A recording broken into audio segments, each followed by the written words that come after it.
Dans un petit village en périphérie de Lagos, Hope rêve d'une vie loin de la pauvreté, utilisant son incroyable talent pour le dessin comme seule évasion.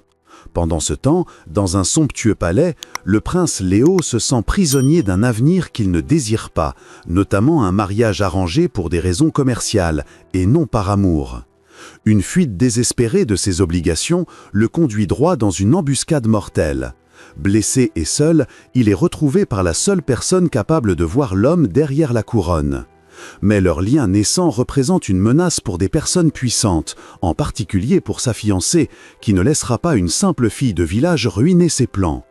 Tandis que l'amour fleurit en secret, un dangereux jeu de jalousie et de trahison s'engage, menaçant de les séparer et de détruire tout ce qui est cher à Hope. Si vous aimez les histoires qui touchent le cœur et vous tiennent en haleine, soutenez notre chaîne en passant au niveau supérieur en devenant membre exclusif. Cliquez sur le bouton « Rejoindre » sous cette vidéo pour faire partie de notre cercle privilégié et nous aider à créer d'autres histoires extraordinaires comme celle-ci. Votre soutien compte énormément pour nous. Hope vivait dans une petite maison simple, située aux abords calmes de la Rosse.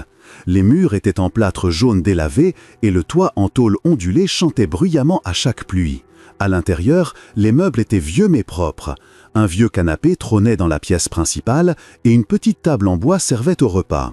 Hope partageait cette maison avec sa mère, une femme douce dont le visage était marqué par les rides du travail acharné et de l'inquiétude. Chaque matin, Hope se levait avec le soleil.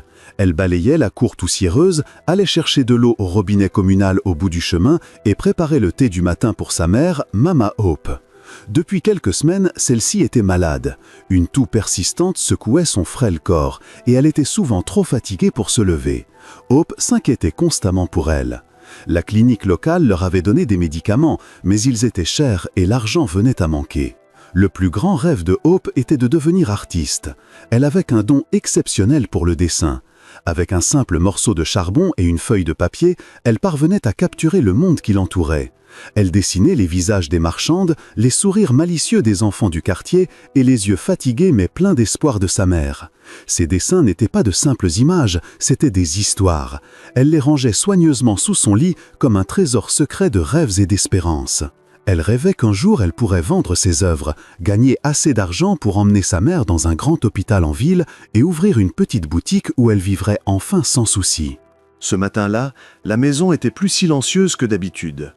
Le placard était presque vide, il ne restait plus qu'une poignée de gari et quelques morceaux de sucre. Hope regarda sa mère endormie et sentit la douleur familière lui serrer la poitrine.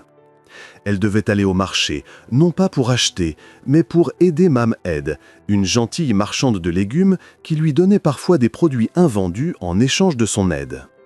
Avant de partir, Hope décida d'aller ramasser du bois dans la brousse derrière la maison pour économiser le peu d'argent qu'elles avaient pour le pétrole.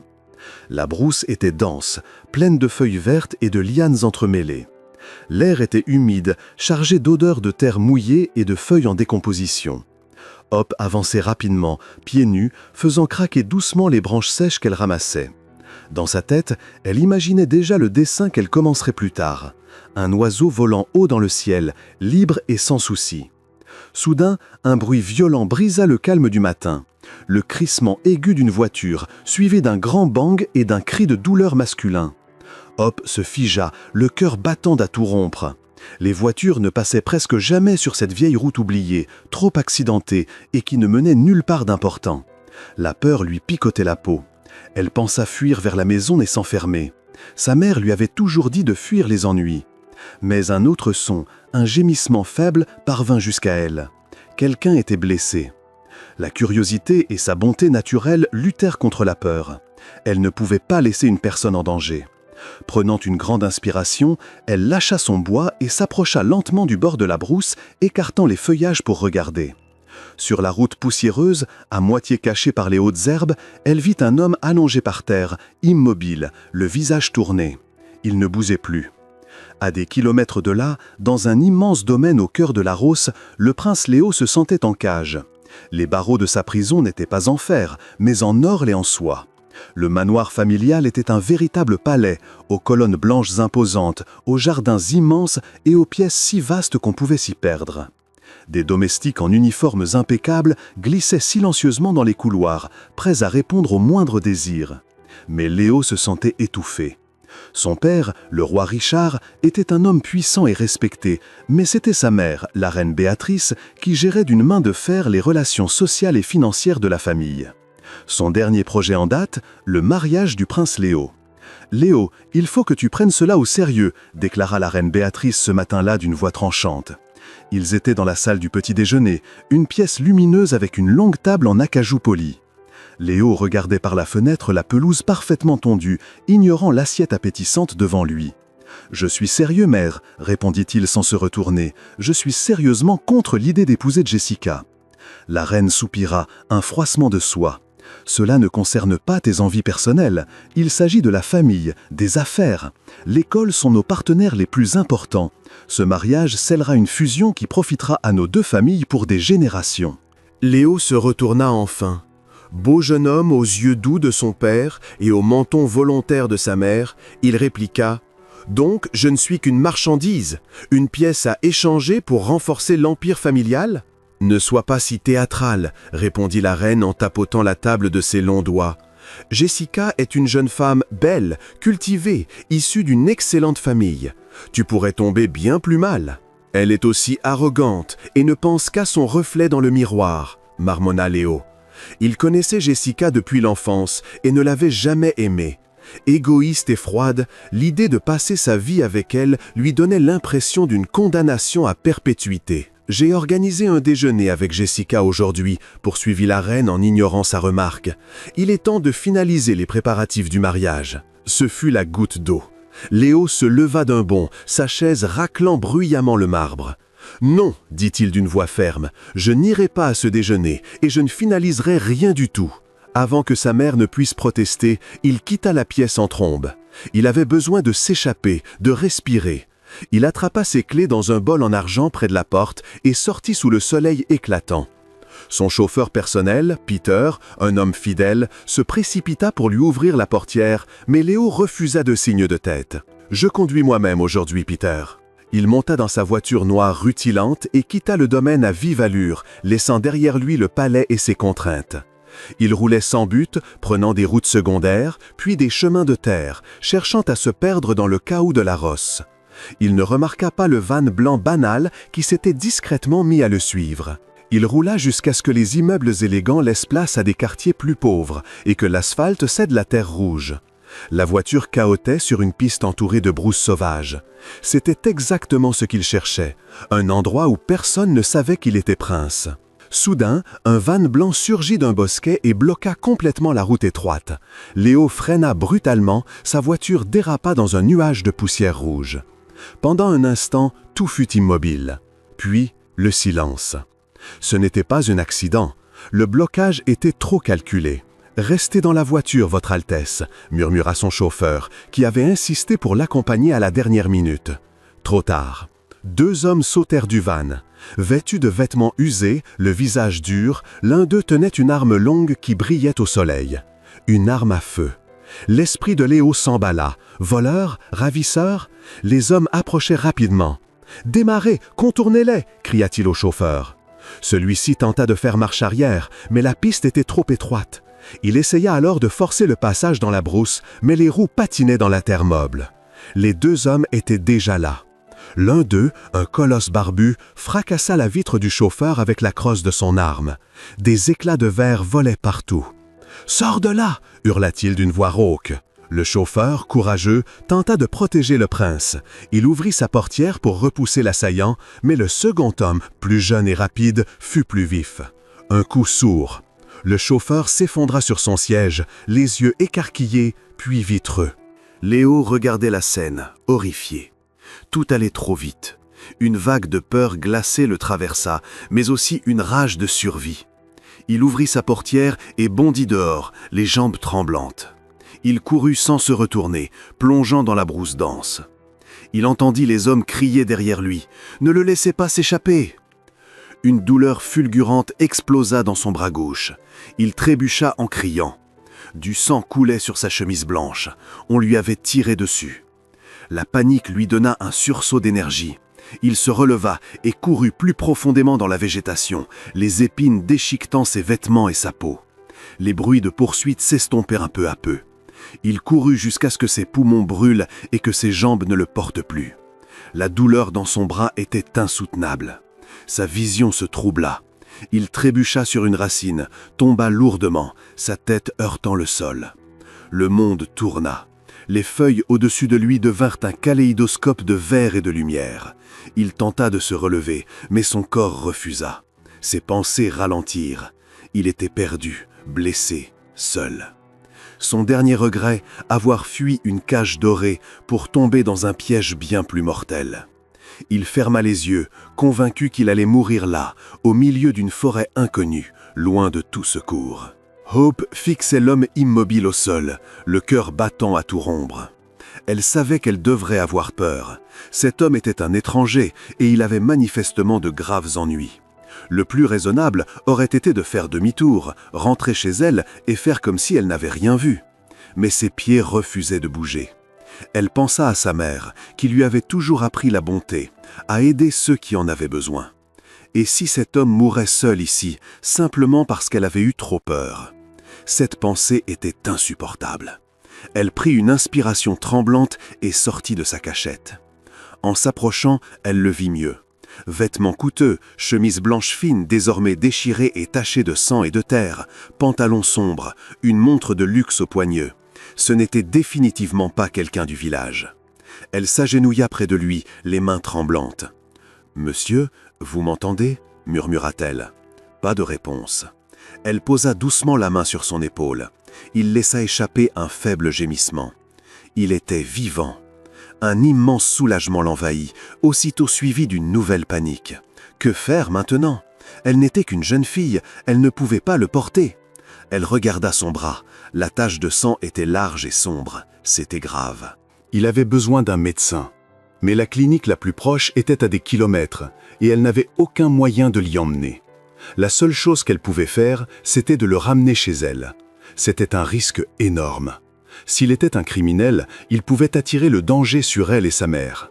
Mais en regardant son visage paisible et vulnérable, elle n'arrivait pas à croire qu'il soit mauvais. De toutes ses forces, elle passa un bras de l'homme autour de ses épaules. Il était lourd, et ce fut un véritable calvaire de le remettre debout. À peine conscient, tout son poids reposait sur son frêle corps. Pas à pas, lentement, douloureusement, elle se mit à le traîner à travers la brousse, suivant le sentier étroit qui menait à la maison. Lorsqu'elle déboucha enfin dans la petite cour, titubante, Mama Hope était assise près de la porte, le visage marqué d'inquiétude. Ses yeux s'écarquillèrent de stupeur en voyant l'inconnu. « Hope, qui est-ce? Qu'est-ce que tu as fait » s'écria sa mère d'une voix tremblante de peur. « Il était blessé, Mama » allaita Hope, les muscles en feu. « Je l'ai trouvé dans la brousse, il faut l'aider » À elles deux, elles parvinrent à traîner l'homme à l'intérieur et à l'allonger sur le vieux canapé. Il était pâle, sa respiration faible et saccadée. Mama Hope, malgré sa frayeur, prit aussitôt les choses en main. Elle possédait un savoir ancestral en plantes médicinales transmis par sa propre mère. « Va me chercher les feuilles qui guérissent derrière la maison » ordonna-t-elle à Hope d'une voix redevenue ferme, « et de l'eau propre. » Pendant que Hope courait exécuter les consignes, Mama Hope observa l'étranger avec inquiétude. C'était manifestement un homme riche et important. Des hommes comme lui n'apparaissaient pas comme ça dans leur petit village. Sa présence planait au-dessus de leur modeste maison comme un nuage d'orage. « Tu nous as attiré de gros ennuis, mon enfant » murmura-t-elle pour elle-même en commençant à nettoyer délicatement la plaie. « Que les esprits nous protègent de ce qui va suivre ce garçon. » Hope revint qu'avec les feuilles et l'eau. Mère et fille se mirent alors au travail dans le plus grand secret pour sauver la vie de cet inconnu, sans savoir qu'elle venait d'accueillir un prince sous leur toit. Pendant les jours qui suivirent, la petite maison se transforma en hôpital clandestin. Hope et sa mère veillèrent sans relâche sur l'étranger. Mama Hope écrasa les feuilles médicinales pour en faire une pâte verte qu'elle appliqua soigneusement sur la blessure afin d'arrêter l'hémorragie et d'éviter l'infection. Hope posait un linge frais et humide sur son front pour faire baisser la fièvre et lui faisait boire cuillère après cuillère du bouillon et de l'eau dès qu'il reprenait un peu conscience. Elle le cachait dans la petite chambre de Hope, loin des fenêtres. La peur d'être découverte pesait constamment sur elle. Le village était petit, les nouvelles circulaient vite. Un voisin curieux ou un ami de passage pouvait découvrir leur secret à tout moment. « Il faut être prudente, Hope », répétait sa mère chaque matin. « Personne ne doit savoir qu'il est ici. » Hope hochait gravement la tête. Elle devint le seul lien de la famille avec le monde extérieur. Elle allait au marché pour Ma'am Ed, son panier contenant plus de questions que de légumes. Elle tendait l'oreille au bavardage des marchandes, guettant la moindre rumeur sur un homme disparu ou un incident sur la vieille route. Rien, comme si l'homme allongé sur leur canapé était tombé du ciel. L'inconnu, qu'elles avaient commencé à appeler Léo après un nom qu'il avait marmonné dans son délire, allait et venait entre conscience et sommeil. Dans ces moments de lucidité, ses yeux suivaient Hope dans la pièce. Il parlait peu, mais son regard débordait d'une gratitude qu'elle ressentait profondément. Un après-midi, alors que sa mère se reposait, Hope s'assit près de lui et dessina dans son carnet. Elle esquissait son visage de mémoire, cherchant à saisir la ligne ferme de sa mâchoire et la douceur de ses lèvres. Il remua et ouvrit les yeux, clairs et lucides pour la première fois. « Qu'est-ce que tu fais » demanda-t-il d'une voix faible mais posée. Hope sursauta et cacha précipitamment son carnet. « Rien, je dessine, c'est tout. »« Mon bras, que s'est-il passé ?»« Tu as été blessé, » répondit-elle doucement. « On t'a trouvé dans la brousse. » Ses yeux balayèrent la petite pièce simple, les murs en terre, la chaise en bois unique, le rideau fait d'un vieux tissu. Un univers à des années-lumière de son palais. Il reporta son regard sur Hope, sur son visage doux et inquiet. « Merci » murmura-t-il, « tu m'as sauvé la vie. » Il remarqua le coin du carnet qui dépassait. « Je peux voir ?» Hésitante, Hope lui montra le dessin. Il resta bouche bée. Même inachevé, le portrait était saisissant. Elle avait capturé une expression qu'il se reconnaissait à peine, une expression de paix. « Tu es incroyablement doué », dit-il avec une admiration sincère. Hope rougit, une douce chaleur lui montant aux joues. Personne ne lui avait jamais dit qu'elle était douée. Un lien discret et précieux commença à se tisser entre eux dans cette petite pièce baignée de soleil. Elle lui racontait des histoires du village. Il écoutait, un sourire aux lèvres. Il ne lui disait pas qui il était, et elle ne posait pas la question. Pour l'instant, il n'était que Léo, leur patient secret. Le danger, cependant, n'était jamais loin. Un soir, on frappa à la porte. Le cœur de Hope manqua un battement. C'était Joy, sa meilleure amie, qui passait à l'improviste. « Je passais dans le coin, je me suis dit que j'allais dire bonjour », lança Joy joyeusement en entrant. Hope se planta aussitôt devant la porte de la chambre pour bloquer la vue. « Joy, quelle bonne surprise !» répondit-elle un peu trop fort. « Mais maman dort et moi j'allais justement me coucher. » Joy la regarda, suspicieuse. « Ça va, Hope? T'as l'air toute pâle ?» Avant qu'elle puisse répondre, une petite tousse étouffée s'échappa de la chambre. Les yeux de Joy s'écarquillèrent. « C'était qui ?» chuchota-t-elle en essayant de regarder par-dessus l'épaule de son amie. Le secret de Hope ne tenait plus qu'à un fil. Dans les grands couloirs du domaine royal, un silence lourd et inquiet régnait.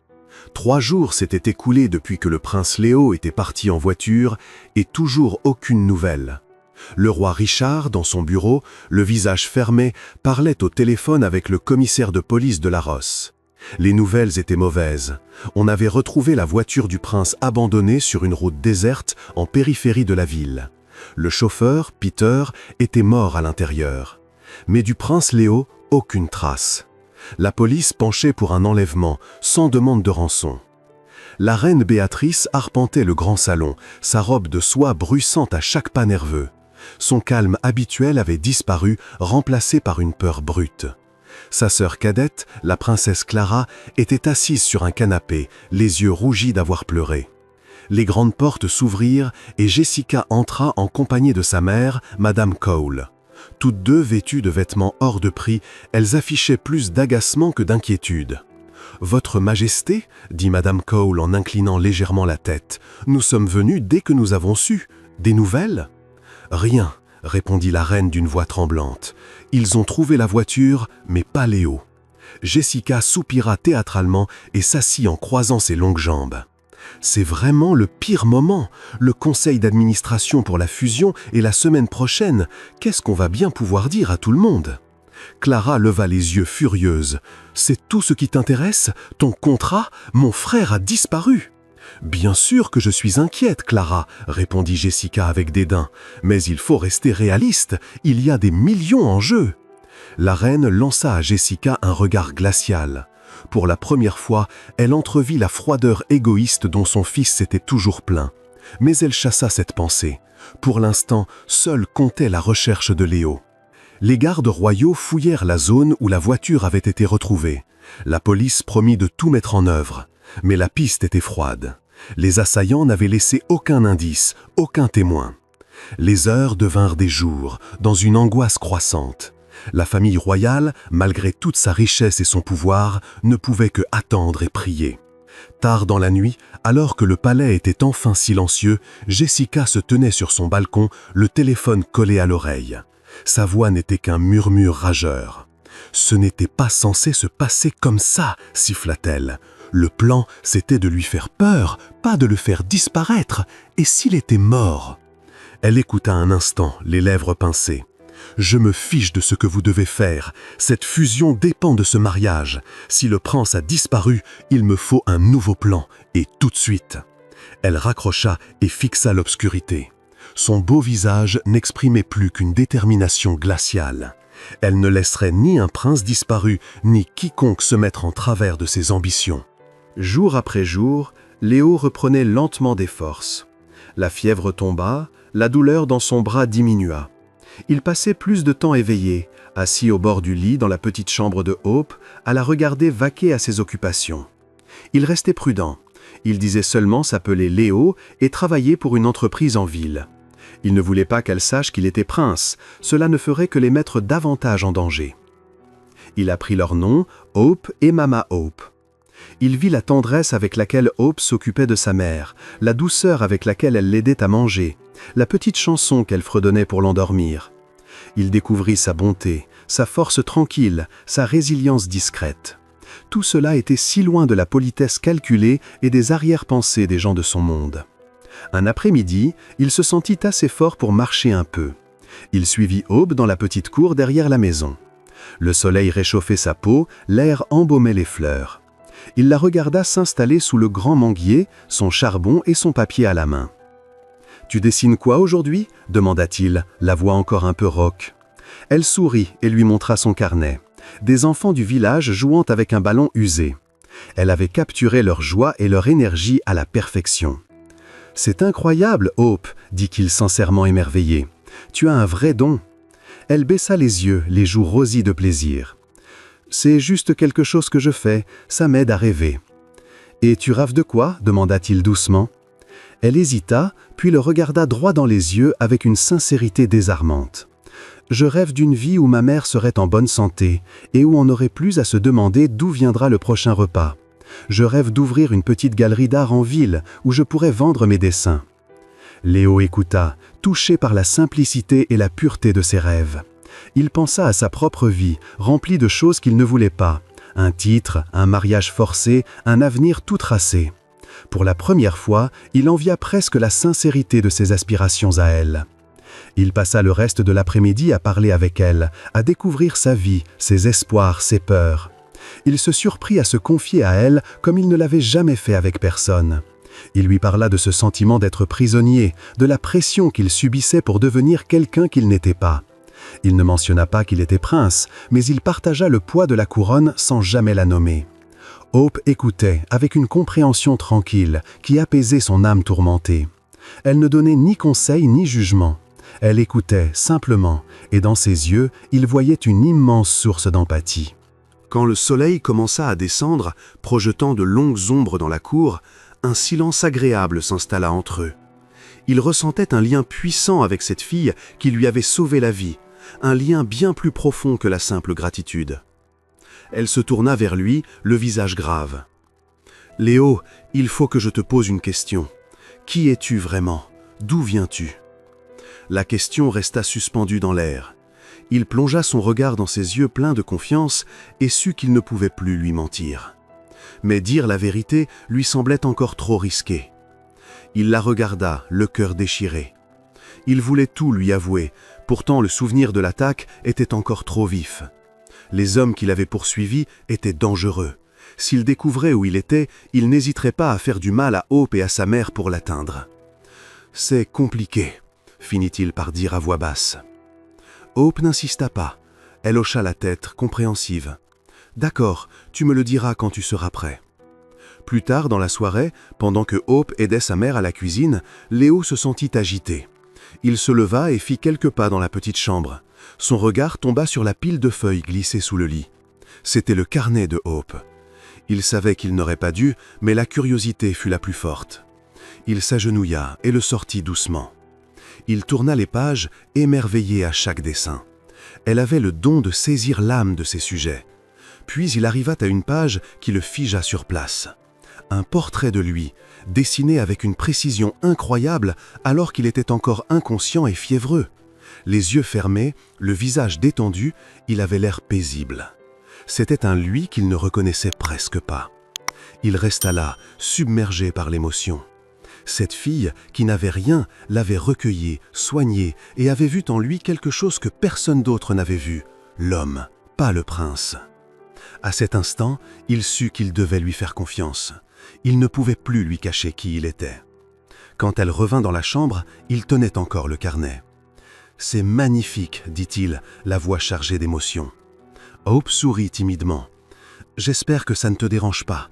Je voulais garder le visage de l'homme que ma mère et moi avons sauvé. »« Je ne m'appelle pas seulement Léo, dit-il en prenant une grande inspiration. Mon nom complet est Léo Richard. Je suis le prince. » Les yeux de Hope s'écarquillèrent. Elle recula d'un petit pas. Mama Hope, qui venait d'entrer derrière elle, laissa échapper un hoquet et lâcha le bol qu'elle tenait. Il se brisa au sol dans un bruit retentissant, suivi d'un silence glacial. « Un prince » murmura Hope à peine audible. « Tu es le prince Léo ?» Léo hocha la tête, guettant dans ses yeux la moindre trace de peur ou de déception, ce regard qu'il avait souvent vu quand les gens découvraient qui il était. Mais sur le visage de Hope, il n'y avait que de l'étonnement pur. Avant que quiconque puisse ajouter un mot, le rideau qui servait de porte d'entrée fut écarté brusquement. Joy fit irruption, le visage rouge d'excitation. « Hope, tu ne vas pas croire la nouvelle !» lança-t-elle. Puis elle s'arrêta net en voyant Léo. Sa mâchoire tomba. Elle pointa un doigt tremblant vers lui. « C'est lui, le prince disparu, il est partout aux infos !» Le secret était éventé. Le petit monde calme et paisible qu'elles avaient construit dans cette maison venait d'exploser en 1000 morceaux. Le vrai monde, avec tous ses dangers et ses complications, les avait rattrapés. Hope regarda tour à tour le prince, son ami, puis sa mère terrifiée, et comprit que plus rien ne serait jamais comme avant. La révélation de la véritable identité de Léo changea tout. La petite maison, refuge tranquille jusqu'alors, vibrait maintenant d'une énergie nerveuse. Mama Hope était épouvantée. Elle était convaincue que les ennemis du roi allaient débouler dans le village d'un moment à l'autre. Joy, elle, oscillait entre excitation et peur. Elle n'arrivait pas à croire qu'un vrai prince se tenait chez son ami. Léo savait qu'il devait partir. Sa présence mettait tout le monde en danger. « Il faut que je rentre au palais, dit-il à Hope d'un ton pressant. Pas seulement pour ma famille, mais pour votre sécurité à toutes les deux. » Le problème, c'était comment.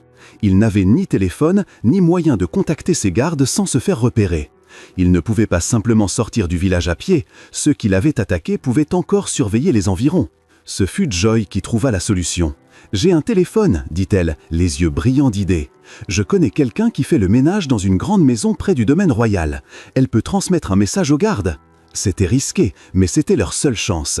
Joy griffonna un court message codé sur un papier. Léo y ajouta une phrase secrète que seul son garde le plus fidèle reconnaîtrait. Joy partit en courant, promettant de revenir dès que possible. L'attente fut insoutenable. Léo faisait les 100 pas dans la petite cour, l'esprit en ébullition. Il jeta un regard à Hope, assise sous le manguier, le visage mêlant tristesse et inquiétude. Il alla s'asseoir près d'elle. « Je dois partir » murmura-t-il. « Je sais » répondit-elle sans le regarder. « Mais je reviendrai te chercher » dit-il fermement. « Je te le promets, Hope, ce n'est pas la fin. » Il prit doucement sa main. Elle leva enfin les yeux, brillants de larmes contenues. « Un prince et une fille de village, ça ressemble à une histoire qui ne finit pas bien. » « Nous écrirons nous-mêmes la fin, » répondit-il en serrant plus fort sa main. Quelques heures plus tard, alors que la nuit tombait, Joy revint, essoufflée mais victorieuse. Le message était passé. Une voiture l'attendrait à minuit sur la grande route, loin des regards du village. Les adieux furent brefs et émouvants. Mama Hope lui donna un petit sachet d'herbes médicinales pour le voyage. Joy lui fit un signe timide et respectueux. Hope, elle, le regarda simplement, le cœur dans les yeux. Il aurait voulu dire tant de choses, mais le temps manquait. Il la serra rapidement dans ses bras. « Je reviendrai », souffla-t-il dans ses cheveux. Puis il disparut dans l'obscurité. Il rejoignit la grande route, le cœur lourd. Une voiture noire sans plaque l'attendait, comme prévu. Il monta, et le véhicule fila vers la ville. Quand ils approchèrent des grandes grilles du domaine royal, celles-ci s'ouvrirent sans bruit. Léo descendit et retrouva le monde impeccable et manucuré du palais. Le soulagement d'être rentré était immense, mais immédiatement assombri par un malaise. Sur les marches du perron, Jessica l'attendait, bras croisés, le visage maquillé à la perfection, mais froid et agacé. « Tiens, voilà le chat qui revient !» lança-t-elle d'un ton sarcastique. « On était tous tellement inquiets !» Le retour de Léo fut accueilli par une vague de soulagement et d'émotion. La reine Béatrice pleura dans ses bras, son habituelle retenue complètement effondrée. Le roi Richard posa une main ferme et rassurante sur l'épaule de son fils, les yeux pleins d'une gratitude profonde et silencieuse. La princesse Clara s'accrocha à lui sans vouloir le lâcher. Les premiers jours, le palais fut en effervescence. Médecins qui examinaient sa blessure, policiers qui posaient des questions, parents et proches qui venaient présenter leurs vœux de bon rétablissement. Tout au long de ces journées, l'esprit de Léo était ailleurs. Il ne cessait de penser à Hope, à sa bonté, à son talent, à la promesse qu'il lui avait faite. Jessica ne le quittait pratiquement pas, jouant à la perfection le rôle de la fiancée dévouée. Elle veillait sur lui apportait ses repas, parlait aux journalistes de leur terrible épreuve. Aux yeux de tous, elle était la future reine idéale. Mais Léo voyait l'impatience dans son regard et le calcul froid derrière ses sourires. Une semaine après son retour, la famille se réunit pour un dîner officiel afin de célébrer son rétablissement. La grande salle à manger scintillait de cristal et d'argent. La reine, redevenue souveraine et autoritaire, orienta la conversation vers l'avenir. « Maintenant que tu es sain et sauf, Léo, déclara-t-elle d'un ton net, nous pouvons enfin avancer sur les préparatifs du mariage. Jessica et sa famille ont fait preuve d'une patience exemplaire. » Jessica, assise à côté de lui, posa une main délicate sur son bras. « Oh, rien ne presse, votre majesté. L'essentiel, c'est que Léo soit revenu parmi nous. » Léo savait qu'il ne pouvait plus reculer. Il inspira profondément et retira doucement la main de Jessica. « Mère, père, commença-t-il d'une voix claire et déterminée, il y a quelque chose que je dois vous dire. » Un silence total tomba sur la table. Tous les regards se tournèrent vers lui. « Je ne peux pas épouser Jessica. » Un hoquet de stupeur parcourut l'assemblée. Le visage de Jessica blêmit, son sourire s'effaça. Les yeux de la reine se plissèrent. « Que signifie cette absurdité, Léo ? » « Je suis amoureux de quelqu'un d'autre, continua-t-il, la voix plus forte. Elle s'appelle Hope, c'est elle qui m'a sauvé la vie. » Il raconta tout, l'attaque, la blessure, l'errance, puis comment Hope et sa mère l'avaient recueilli et soigné sans savoir qui il était. Il parla de sa bonté, de sa force, de son talent incroyable. Quand il eut fini, le silence était lourd, presque étouffant. Ce fut la reine qui le rompit. « Une fille de village », lâcha-t-elle avec mépris. « Une prétendue artiste inconnue des bas quartiers. Tu veux jeter aux orties une vie entière de projets pour une misérable opportuniste qui a vu là l'occasion de piéger un prince ?»« Elle n'est pas comme ça », protesta Léo, la colère montant.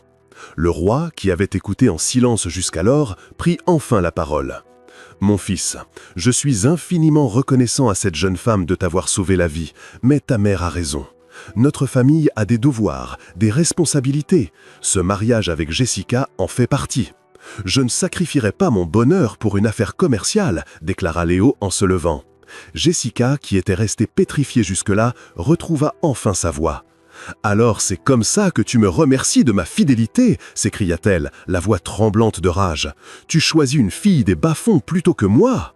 Elle jeta sa serviette sur la table et sortit en trombe de la pièce. « Léo, il t'est formellement interdit de revoir cette fille, » ordonna la reine, le visage dur comme la pierre. « Cette discussion est close. » Léo regarda sa mère, puis son père, le cœur serré. Il savait que ce serait difficile, mais il n'avait pas imaginé un mur d'opposition aussi froid et inflexible. Il avait trouvé l'amour de sa vie, et voilà que sa propre famille devenait son plus grand obstacle. La rage de Jessica était froide, tranchante. Toute sa vie, elle s'était préparée à devenir princesse, puis reine.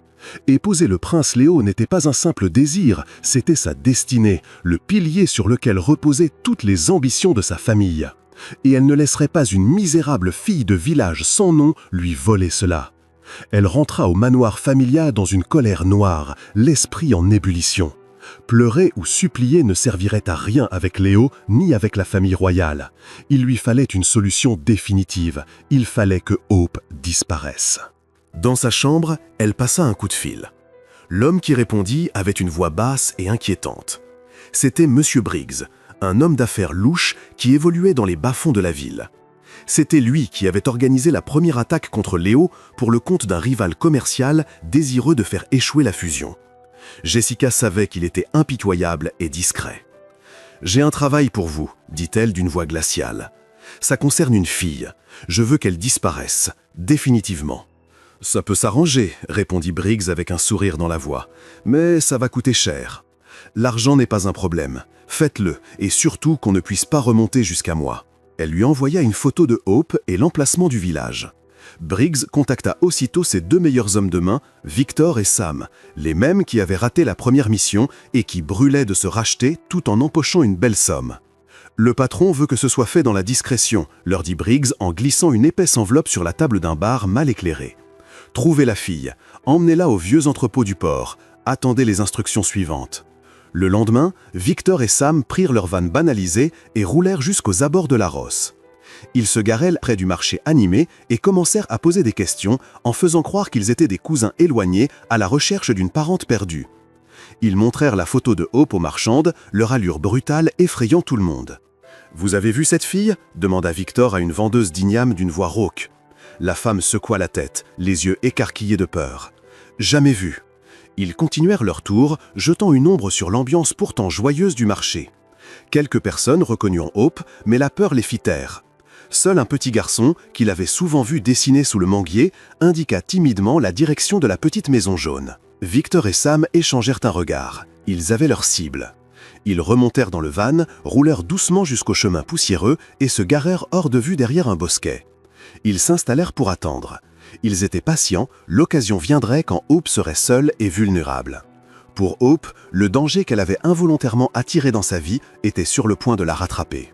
Depuis une semaine que le prince Léo était parti, Hope se sentait profondément mal à l'aise. Aucune nouvelle. Une petite voix froide lui murmurait qu'il avait peut-être oublié sa promesse, que le luxe du palais avait effacé le souvenir de la modeste maison où il avait guéri.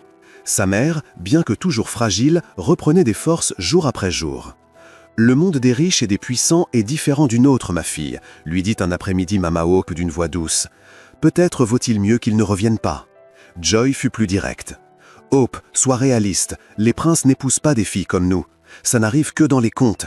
Tu lui as sauvé la vie, c'est déjà énorme, mais il faut que tu passes à autre chose. » Hope savait qu'elles avaient probablement raison, mais son cœur refusait d'écouter.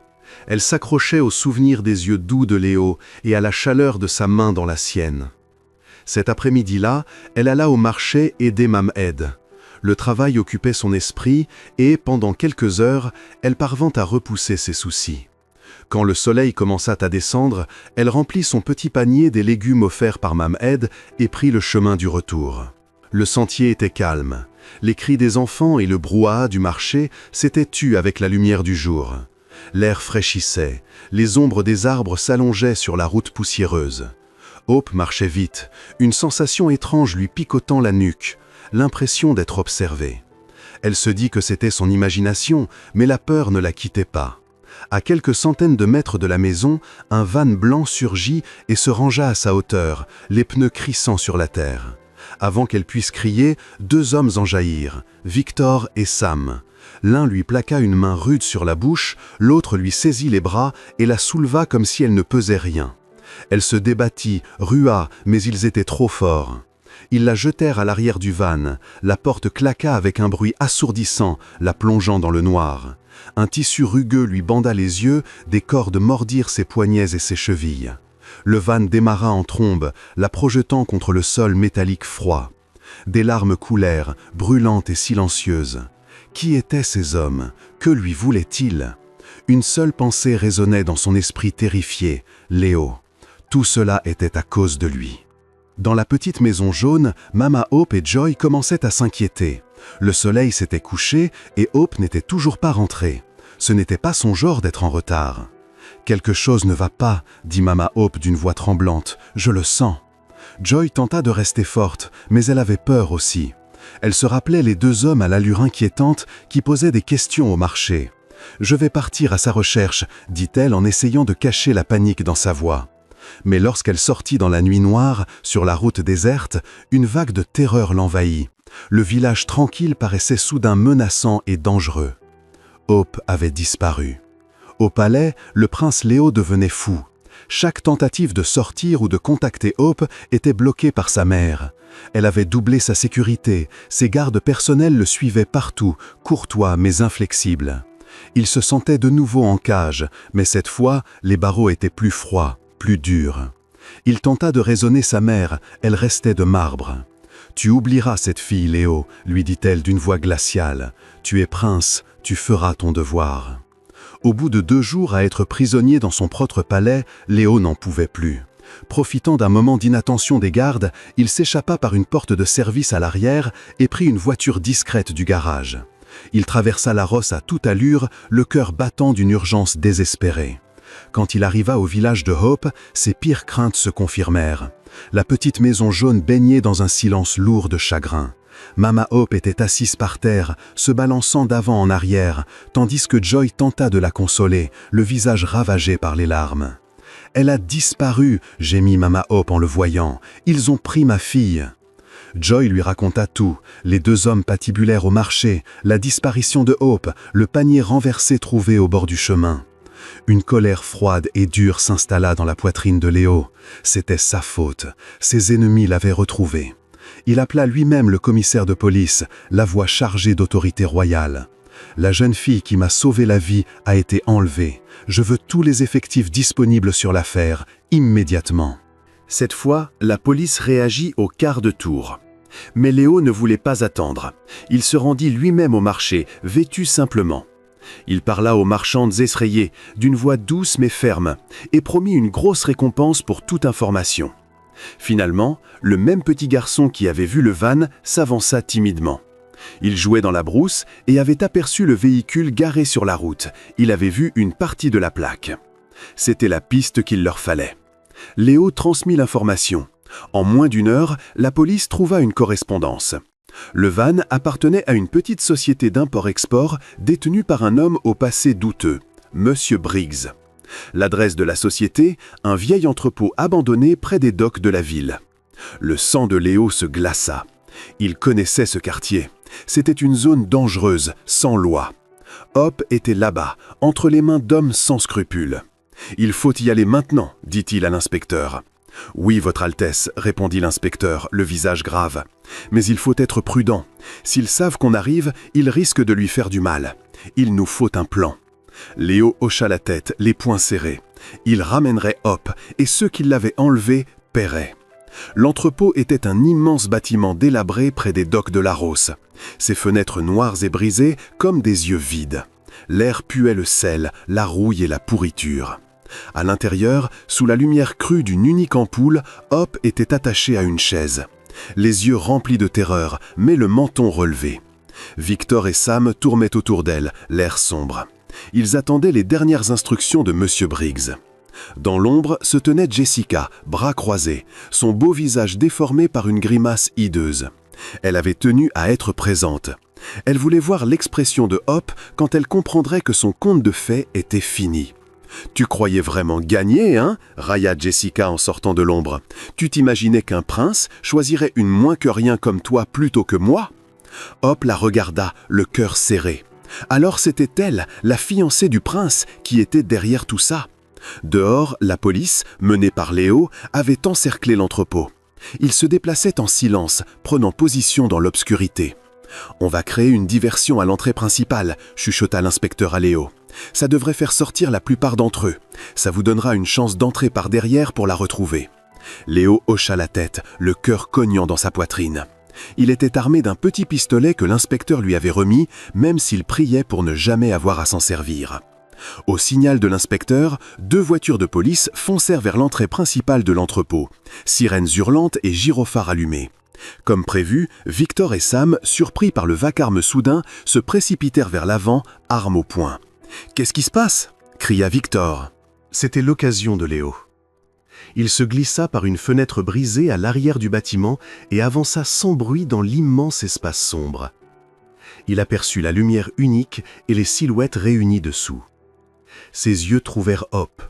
Une vague de colère protectrice, puissante, le traversa. Il se rapprocha, restant dans l'ombre. Il vit Jessica et, l'espace d'un instant, resta figé par le choc et l'incrédulité. Il la savait égoïste, mais il ne l'avait jamais imaginée capable d'une telle noirceur. Il attendit le bon moment. Quand Jessica tourna le dos pour narguer Hope, Léo bondit. Il saisit Jessica, la tira dans l'ombre et plaqua une main sur sa bouche avant qu'elle ne puisse crier. « C'est fini, Jessica », murmura-t-il d'une voix froide et dure. Au même moment, la police fit irruption par les portes principales. « Police, lâchez vos armes !»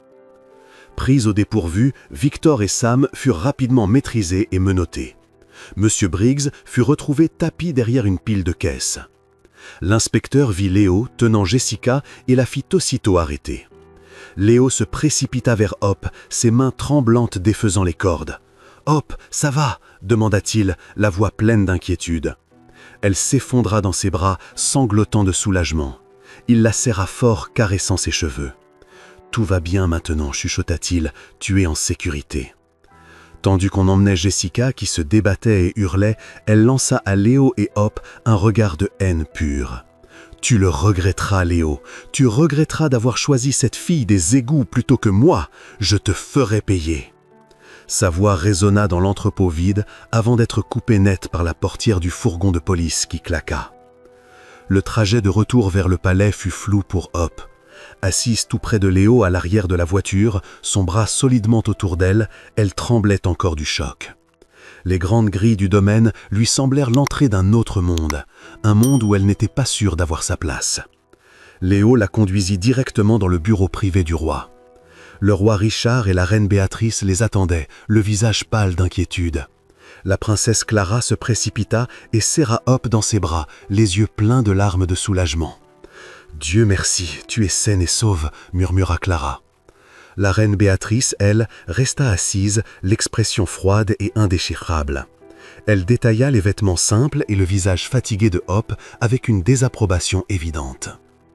L'inspecteur expliqua tout, l'enlèvement, l'implication de Jessica, l'arrestation de Monsieur Briggs et de ses hommes. La reine écouta en silence, de plus en plus pâle à chaque mot.